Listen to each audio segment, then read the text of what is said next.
Glória a Jesus. Glória a Jesus. A paz do Senhor, irmãos.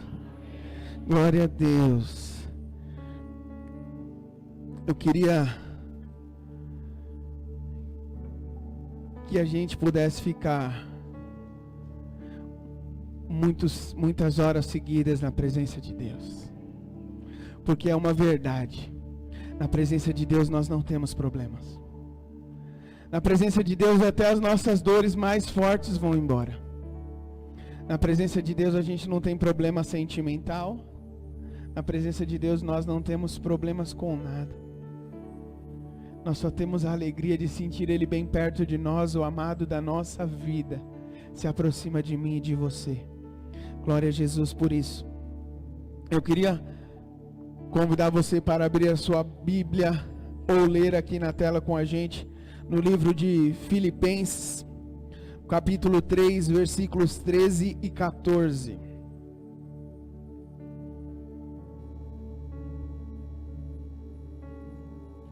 Aleluia. Como é bom estar aqui com vocês, irmãos. Na verdade, todo domingo é bom. Mas como esse é o de hoje, hoje é melhor do que os outros. Aleluia.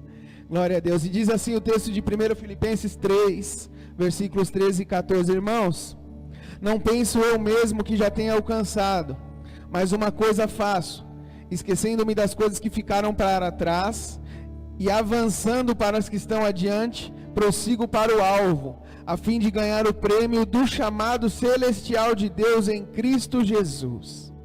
Aleluia. E eu queria ler um outro texto com vocês que está em Eclesiastes 9, versículo 10.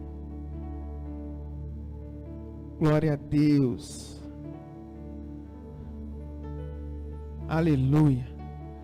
Diz assim: o que as suas mãos tiverem para fazer, que façam com toda a força. Pois na sepultura para onde você vai, não há atividade, nem planejamento, não há conhecimento e nem sabedoria. Glória a Deus. Eu intitulei esta palavra como consumidos pelo chamado. E eu não sei se você sabe, mas esse é o slogan da nossa igreja. Nós somos uma igreja que é consumida pelo chamado de Deus. Por fazer a vontade de Deus, por viver a vontade de Deus. E é interessante que hoje em dia se fala muito sobre isso. Sobre ser chamado, sobre viver o chamado, sobre executar o chamado, sobre você estar executando ou não o chamado de Deus para a sua vida. Existiram muitos homens que executaram o chamado de Deus com excelência, que foram realmente consumidos pelo chamado de Deus. E existem homens nos nossos dias também que têm sido consumidos pelo chamado de Deus. Onde estão esses homens e essas mulheres? Aleluia, glória a Deus. Nós temos visto isso. E aí você pode dizer assim: como assim eu tenho sido consumido pelo chamado de Deus na minha vida? Ou como esta igreja tem sido consumida pelo chamado de Deus na vida dela? Se a gente voltar há quase 2 anos atrás, quando nós iniciamos a nossa igreja, nós éramos metade do que nós somos. O Senhor Deus nos deu muitos frutos, sabe por quê? Porque você foi consumido pelo chamado de crescer, de ganhar almas, de conquistar e de fazer com que essas vidas se firmassem na presença dEle. Mas antes de mim e antes de você vieram alguns homens muito poderosos, homens que gastaram a sua vida com Deus, que gastaram tudo, que investiram tudo que eles tinham, que investiram tempo, dinheiro, família, conhecimento, trabalho, muito. Vejam o que Paulo escreveu: esquecendo-me das coisas que passaram, ficaram para trás, eu prossigo para o alvo, para conquistar o meu chamado. E eu queria citar alguns nomes de homens que foram realmente consumidos pelo seu chamado. Homens que nem viveram no nosso século, mas que marcaram a história dos avivamentos da igreja. Um deles chama-se Charles Spurgeon. Ele é conhecido como príncipe das pregações. Sozinho, ele fez mais de 300 mil pregações. Sozinho, ele escreveu 300 mil pregações. Através da vida dele, só da vida dele, 14 mil almas foram batizadas. Poderoso esse cara foi, demais. Aí depois dele eu quero citar uma outra pessoa que foi citada algum tempo aqui atrás, no nosso púlpito, o Paulo pregando sobre as indulgências, que foi Martinho Lutero. As 95 teses dele mudaram a história da igreja. Um homem que foi consumido pelo chamado de Deus, de mudar a história. Ele percebeu que havia algo errado e foi e mudou, escreveu algo que mudou a história da igreja. John Wesley, Whitefield, John Edwards, todos esses grandes homens de Deus foram consumidos por um chamado de salvar almas. Eles não tinham o menor pretexto de se promover, de aparecer na mídia, de sair nas revistas, de estar no YouTube, no Facebook. Eles não tinham esse desejo. O desejo deles era ser consumido pelo chamado de Deus. Alguns desses homens oravam desta maneira: Senhor, me dá alma, senão eu morro. Eles amavam Deus. Eles amavam o que Deus amava. Isso, quando você amar o que Deus ama, o chamado dele consome você. Quando você desejar o que ele deseja, o chamado dele consome você. E consome tudo o que você tem. Mas entre esses grandes homens de Deus que são consumidos por um chamado, que são consumidos pelo propósito do Senhor, existem algumas coisas muito parecidas que você vê na vida de todos eles. A primeira coisa que a gente encontra na vida desses homens é que eles eram, todos eles, apaixonados por Deus e apaixonados pela palavra de Deus.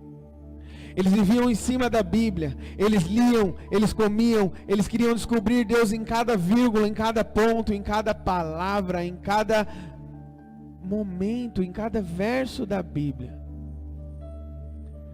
E aí, fazendo uma analogia para os nossos dias,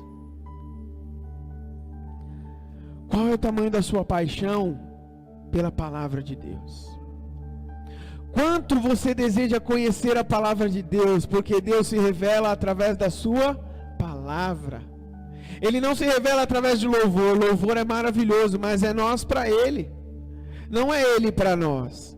Quando você abre a sua boca para louvar aqui: Senhor, em Tua presença eu nada sou, em Tua presença tudo novo é você para Ele, Ele nunca para você. Mas quando você vai na palavra que você abre, Ele fala com você. Ele consome você, Ele desperta você, Ele abre os seus olhos para aquilo que você ainda não tinha visto.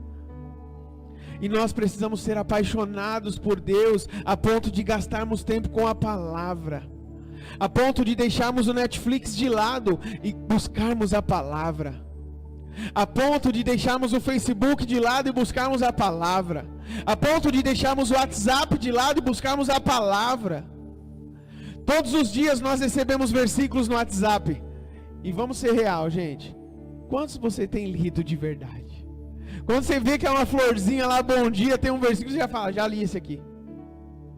Nem os do WhatsApp a gente tem tempo de ler.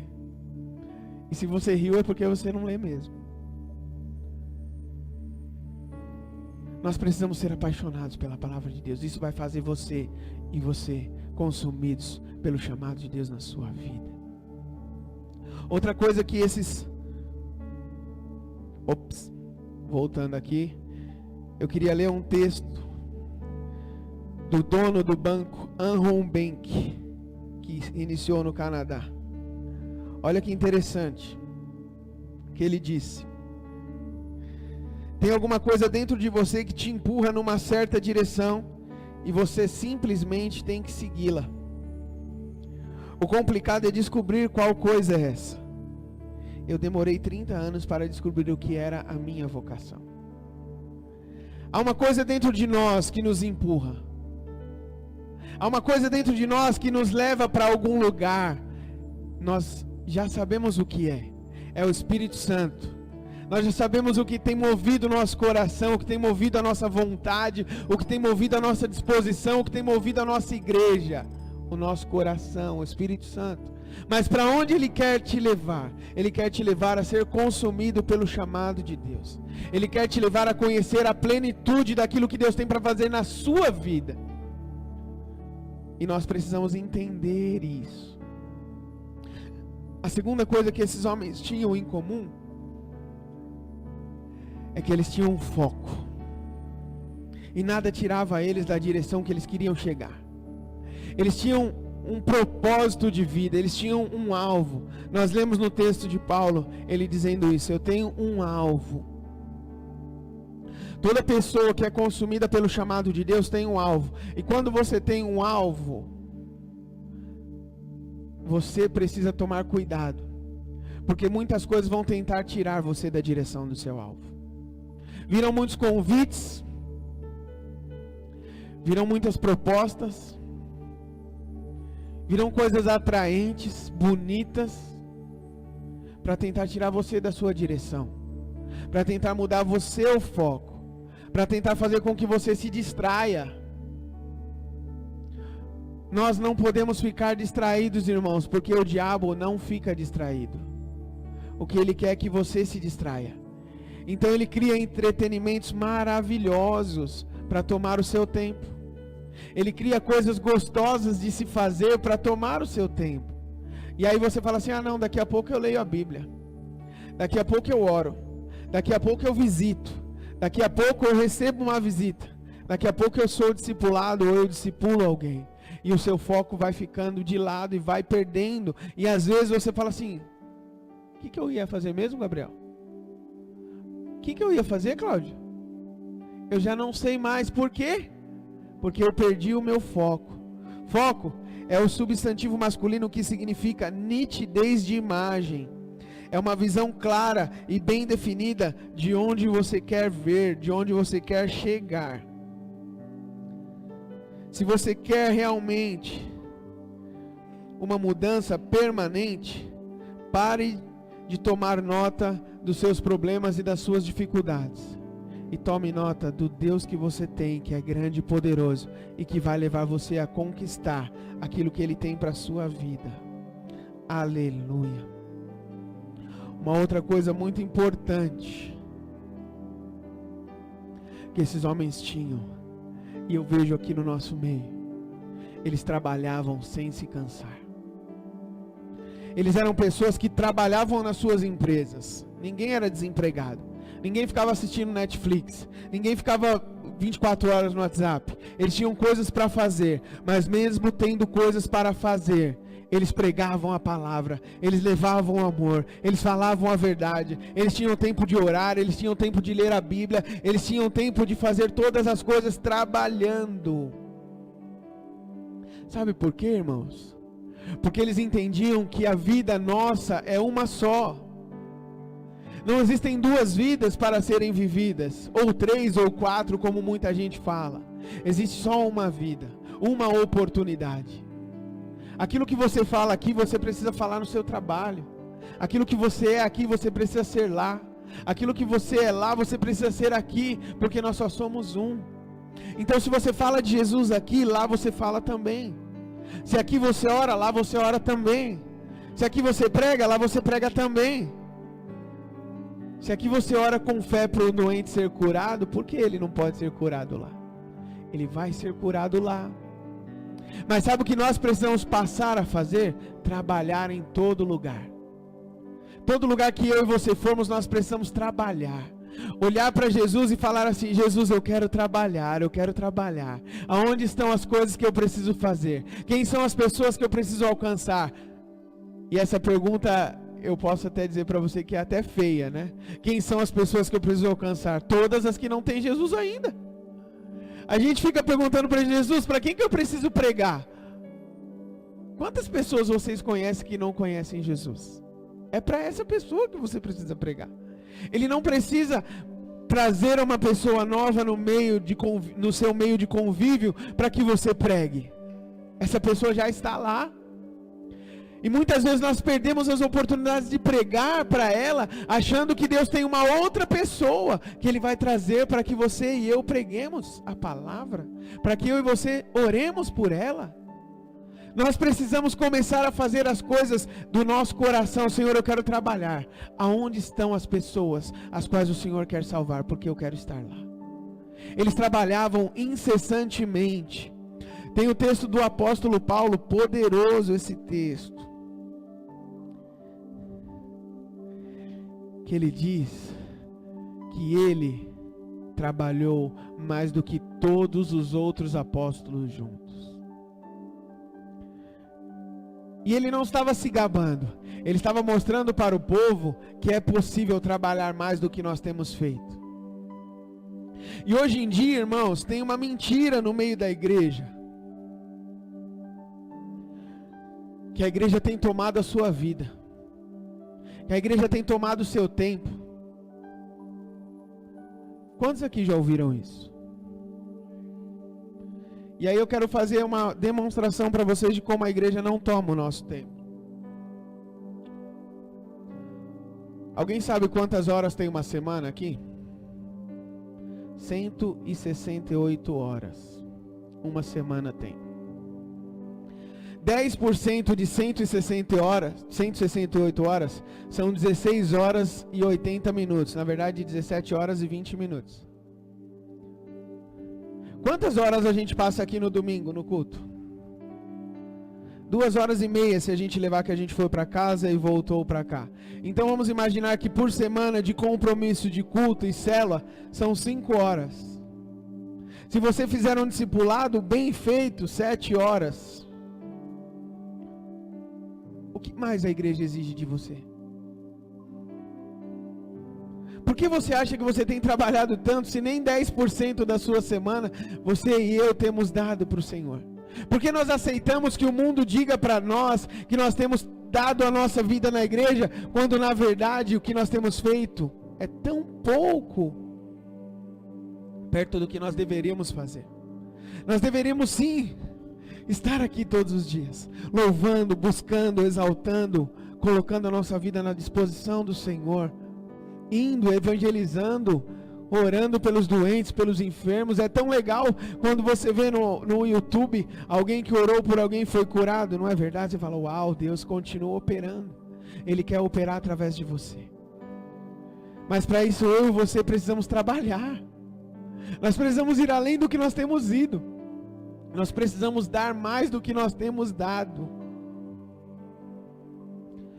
E aí também tem uma outra coisa que é uma enganação violenta que foi implantada na cabeça da igreja, que existem algumas pessoas especiais, essas é as que vão trabalhar para o Senhor, são os pastores, os líderes de célula, os anfitriões.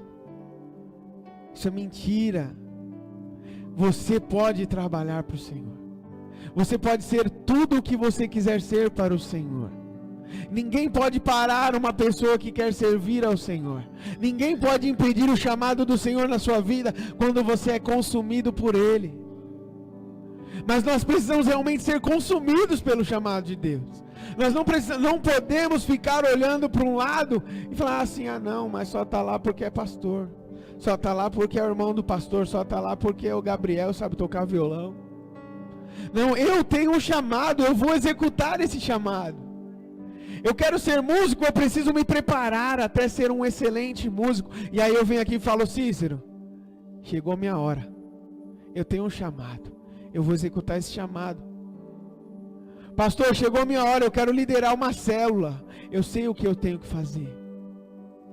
Pastor, chegou a minha hora, eu quero trabalhar no Kids, eu sei o que eu tenho que fazer. Pastor, chegou a minha hora, eu vou para a África, aleluia. Glória a Deus. Pastor, eu vou abrir uma célula onde não tem, lá no Sapopemba, não tem uma célula da nossa igreja ainda. Vamos abrir lá. Não tem uma célula da nossa igreja no 9 de julho. Vamos abrir. Eu sei o meu chamado. Qual que é o seu? Quanto isso tem consumido a sua vida? Ou você tem ficado parado? tadinho de mim, tem tanto problema. As coisas não acontecem na minha vida. Sabe, deixa eu contar um segredo para você.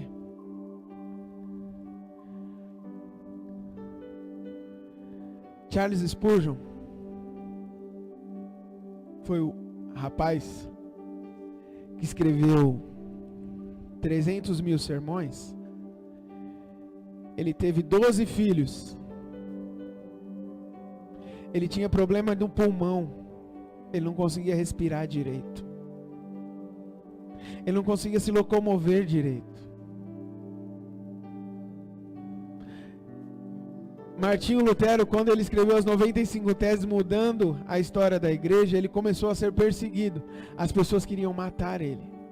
Ele não tinha nem residência fixa. E a gente fica se perguntando dos nossos problemas, irmãos. Eu não estou diminuindo o seu problema, pelo amor de Deus, me entenda. Eu sei que o seu problema é o seu problema. Eu só estou dizendo que se você consumir-se, se você deixar que o chamado de Deus consuma a sua vida, vai ser mais fácil de resolver os seus problemas. Porque Deus vai cuidar dos seus problemas quando você cuidar da obra dele.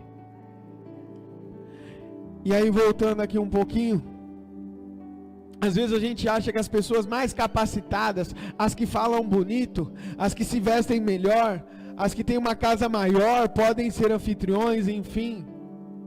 Irmãos, mas há um segredo natural, isso não é espiritual.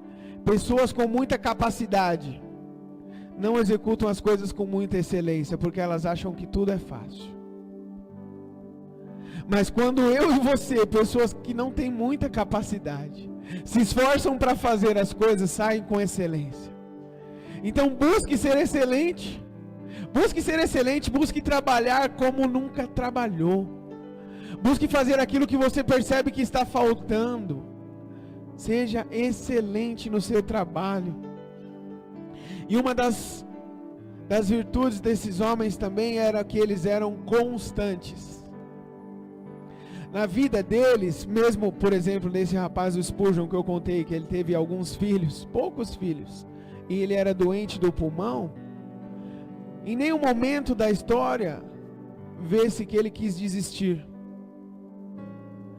Não se ouve falar desses homens dizendo que eles se desviaram dos caminhos do Senhor por causa dos seus problemas, por causa das suas famílias, por causa da falta de dinheiro, por causa da falta de trabalho. Nenhum momento da vida deles, eles pararam de ser constantes. E tem um versículo da Bíblia que diz assim: sede firmes e constantes, sempre abundantes. Como que você tem sido? Constante e abundante? Ou você tem sido inconstante e vazio? O chamado de Deus quer consumir você e transformar você numa pessoa constante. Ele quer dar a você caminhos para você trilhar até alcançar a excelência do seu chamado. Mas para isso você precisa se tornar constante. Constante em quê, Rafael? Constante em orar, constante em participar da célula, constante em participar do culto, constante em servir com o seu coração e a sua vida ao Senhor. Fala para a pessoa do seu lado aí, seja constante. Fala com vontade, senão eu não vou ser constante assim, não. Seja constante, irmão. Busque a Deus como você nunca buscou. Seja corajoso. Seja ousado. E sabe uma das coisas que mais me chamou a atenção na vida desses homens, irmãos, homens poderosos. Eles tinham famílias que andavam com eles dentro do seu chamado. Os relacionamentos familiares deles eram muito bem estruturados. Mas isso passava, eu só citei nome de homens, pelo comportamento dos homens na sua casa. Eles amavam as suas esposas, se dedicavam a elas, mas também se dedicavam ao seu chamado. Eles tinham tempo de amar a sua esposa, com certeza davam presentes a elas, faziam elas se sentir rainhas do lar. E aí eles iam poder fazer o que eles quisessem, porque eles tinham uma mulher orando por eles, gastando a vida ali. Senhor, guarda o meu marido, guarda. E talvez houveram mulheres grandiosas também, que seus maridos oraram por elas. A sua casa faz parte do seu chamado. Você não vai realizar o seu chamado, você nunca vai ser consumido pelo chamado de Deus, se a sua casa não estiver aqui. Ou mesmo aqui dividida, eu não queria estar, eu não queria fazer, eu não queria ser líder de célula, eu não queria participar da equipe de louvor, eu não queria estar no Kids. Se você não queria, não faça. Porque isso vai trazer dor de cabeça para você e para sua casa. Agora, se você estiver fazendo isso aliançado, com o coração, sabe, sabendo assim, olha, na minha casa a gente ora pela igreja, na minha casa a gente jejua pela igreja, na minha casa a gente acredita no pastor, a gente acredita na pastora, a gente acredita que as crianças do Kids vão ser grandes homens e mulheres de Deus. A gente acredita que a equipe de louvor um dia vai gravar um CD. Nós acreditamos que dessa igreja sairão missionários para muitas nações. Irmãos, o chamado de Deus tem consumido a sua vida se você tem pensado assim. E Deus tem procurado pessoas que queiram se relacionar com Ele, mas que tragam as suas famílias. Você não precisa deixar a sua família no mundo para estar aqui. Você precisa trazer a sua família com você. Ore por eles. Sabe, o primeiro chamado de Deus é para que você seja bom dentro da sua casa. Se você não for um bom pai, se você não for um bom esposo, se você não for uma boa mãe, uma boa esposa, não adianta você pregar. Não adianta você pregar para as crianças. Porque na verdade você só está se maquiando. E aquilo sempre consome você, porque você sabe que você tem um problema, não consegue resolver. Peça ajuda. E peça ajuda para a pessoa certa, para a sua esposa, para o seu esposo. Se vocês não conseguem resolver juntos, então peça ajuda para o seu líder. Porque ele é consumido pelo chamado de Deus, ele vai dar uma direção, sua vida vai mudar. Saiba disso. Nós precisamos ter relacionamentos sarados dentro das nossas casas. Nós precisamos que, quando eu abro a boca para falar da minha esposa, vocês viram a minha esposa hoje? Que linda, né, irmãos? É presente de Deus. Canta como um anjo, Renatinho, canta como um anjo. E eu amo ela cantando. Mas você precisa abrir a boca para falar da sua esposa como a mulher mais especial do mundo, Cláudio. Você, mulher, tem que falar do seu esposo como o melhor homem do mundo. Mas ele não é, Rafael. Então, como diz o pastor Cláudio Duarte, profetiza. Deixa Deus dar a você fé. Para que você alcance o propósito dele, você precisa ter fé. E esse é o último ponto daquilo que eu queria falar. Esses grandes homens, consumidos pelo chamado, eles tinham certeza que Deus chamou eles. Eles não eram convidados por outros homens. Eles tinham certeza que Deus chamou eles. Pergunte para a pessoa do seu lado: você tem certeza que foi Deus que te chamou?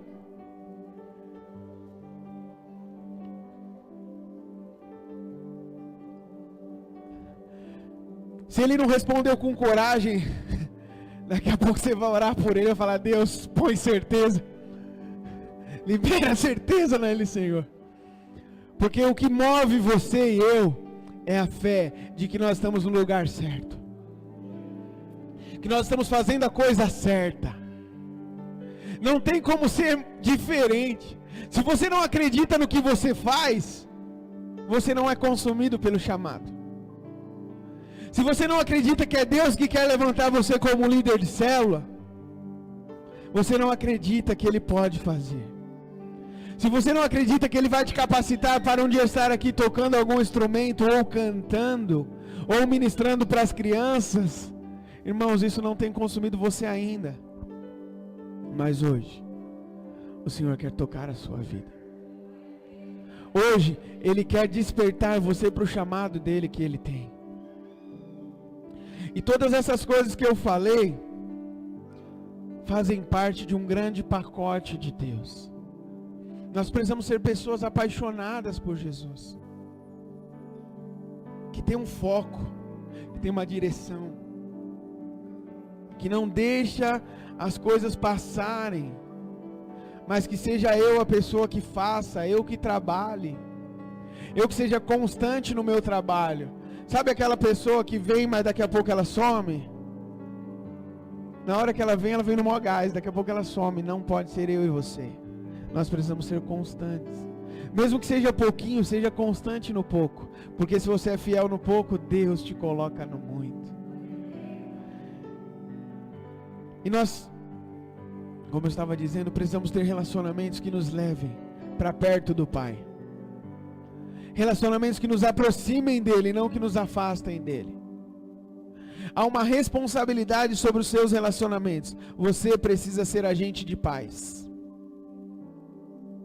Nós não podemos ser agente de confusão, de briga, de discussão. Como tem sido você na sua casa? Você é a pessoa que põe paz ou a que põe fogo? Porque se você põe fogo, com certeza você já ouviu. É para isso que você vai para a igreja? É isso que você tem aprendido lá? Aí depois você vem chorando pro líder e fala: líder, ó, minha mulher falou que eu não sou crente. Meu esposo falou que eu não sou crente. Mas você foi? Nós precisamos cuidar dos nossos relacionamentos com amor. Dê atenção para o seu cônjuge. Se ele estiver falando algo que você precisa melhorar, é porque você precisa melhorar. Não ache que ele quer tirar um sarro de você, ou que ele se acha melhor do que você. Pelo contrário, ele vê em você possibilidades de ser melhor do que você é, e transformar você num realizador do chamado de Deus para a sua vida. Amém? Mas esses lugares que eu falei, o foco, a fé, a paixão, os relacionamentos, são lugares também que às vezes nós estamos parados. Eu sei que eu tenho um chamado, eu sei para que o Senhor me chamou, mas eu não consigo passar de nível. Eu não consigo me apaixonar mais por Ele. Eu não consigo manter o meu foco em Jesus. Eu não consigo trabalhar quanto eu deveria trabalhar para Ele. Eu não consigo ter um relacionamento satisfatório na minha família. Irmãos, eu gosto de falar de família.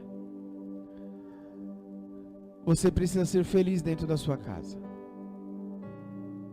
Muito feliz. Um dia eu ouvi um pastor pregando, não foi o Cláudio Duarte, mas ele disse uma coisa que marcou a minha vida. Se a mamãe estiver feliz, a casa está feliz. Se a mamãe estiver triste, a casa está triste. O termômetro se a sua casa é uma casa feliz é a sua esposa, não é você, marido. Nós precisamos cuidar disso. Mas, voltando aqui para a nossa palavra, talvez você esteja parado exatamente na sua família. E talvez você esteja parado na falta de fé. E na falta de constância. Hoje eu queria desafiar você a mudar de vida. A se posicionar de uma maneira diferente. Sabe o que é se posicionar de uma maneira diferente? É falar assim: Jesus, eu estou nesse quadro aqui, mas eu vou sair dele hoje. O meu problema é porque eu não sou constante, mas a partir de hoje eu serei constante. O meu problema é porque eu não tenho foco, mas eu vou buscar ter um foco. E eu vou alcançar o propósito e o chamado do Senhor para a minha vida. O Senhor quer que você seja consumido pelo chamado dele para hoje. Não é para a geração que vem. É hoje que o Senhor quer usar a sua vida. Se coloque de pé. Aleluia. Nós vamos cantar a primeira música que nós cantamos hoje, que fala que nós somos discípulos dele. E durante a música eu vou fazer alguns apelos. E eu gostaria que você que ouviu a palavra com o coração aberto, fosse corajoso para ser consumido pelo chamado de Deus. Glória a Deus.